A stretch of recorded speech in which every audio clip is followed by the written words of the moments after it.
Okay. Now we are going to continue to call for ceasefire, um, uh, and the Canadian government has already done that, and a lot of international countries have already done that. And we all know the Sri Lankan government is blatantly saying, no, keep away from my territory. Yes. At this point in time, as a politician, what would you use as a tool to have the government listen to you? Well, the first thing I would do, were I to be the Prime Minister, is to use the prerogative of the Prime Minister as the leader of the country to send a message very, very clearly and directly. I would then be saying at the UN that Canada is prepared to participate in monitoring programs, in the aid delivery, in an active way. And would be urging at the UN that certain kinds of resolutions be brought forward to give effect to all of this, that there be an inquiry into the possible transgressions of international agreements and the Geneva Conventions. Taking those steps and continuing to take those steps on an escalating basis until the ceasefire is accomplished. Because to watch a government simply thumb its nose against world opinion in this way, and to see, as I have seen, the videotape material coming back as recently as just in the last few hours of what's taking place, you can't just sit back.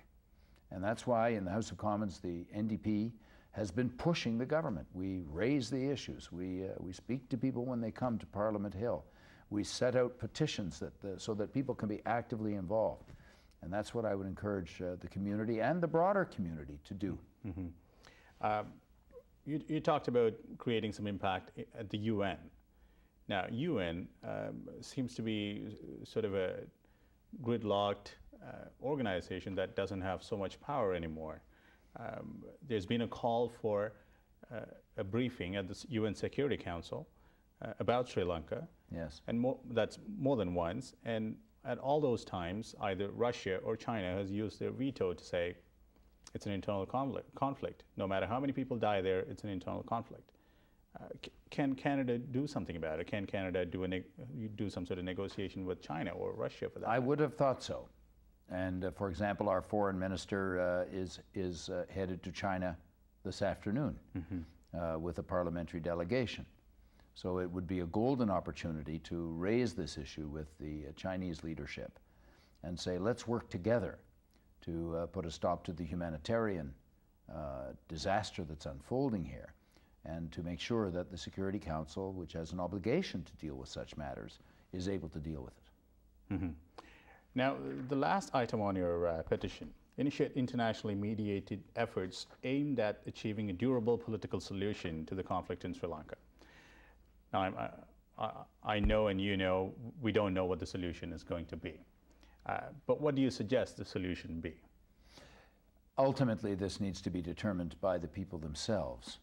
However, what Canada could perhaps offer would be not only expertise in bringing very diverse sides of a conflict together, but models that have worked elsewhere in the world. We happen to have a very complicated country ourselves here that emerged out of colonialism with First Nations, and we're addressing in a very complex and still difficult way the issues of First Nations. We still have far too many First Nations who are living in encampments where they've been given a small area of land with sometimes not much in the way of resources and told that's where you're going to live.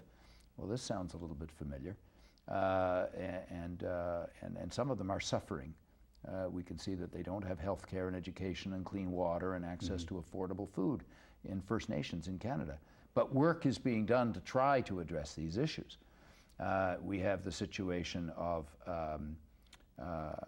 course, the formation of our country, the two founding peoples, the Québécois, and the rest of the country. So there have been difficult debates and discussions and referenda and so on and so forth. Constitutional structures have been put together to try to work things out. Is there anything that could be learned from the Canadian experience that might be able to be of assistance?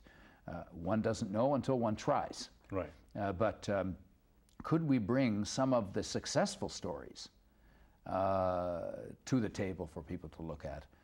I think we should be able to do that. And there are success stories on First Nations and in handling the diverse cultures and backgrounds and founding peoples. We have managed. Some people say we muddle through.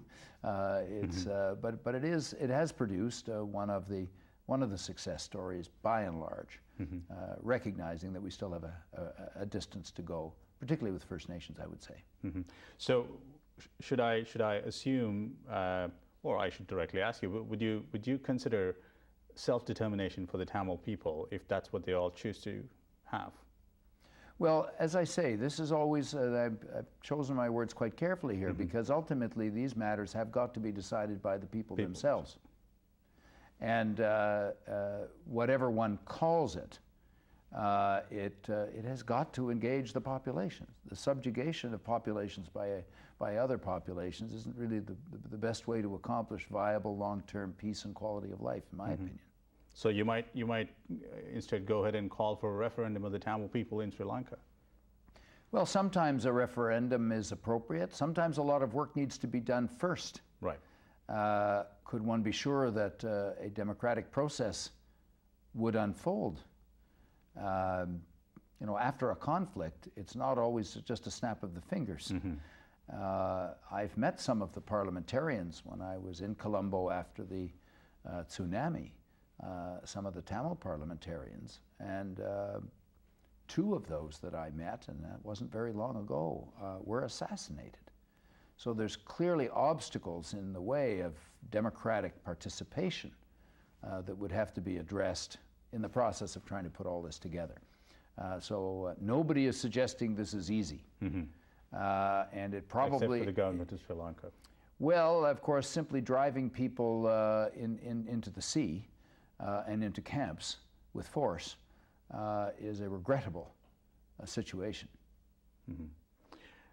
Mr. Jack Layton, thank you so much for coming in again and sharing, or pretty much explaining the petition to us. And I'm sure people will have an opportunity to go and check it out at www.ndp.ca/Sri Lanka.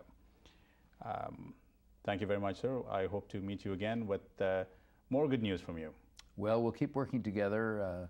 Again, if people would sign the petition, that will mean more voices will be present in the House of Commons when I stand up to speak. Thank you, sir. Thank you. Pleasure. Naturally. That's it for this episode. We'll see you again soon.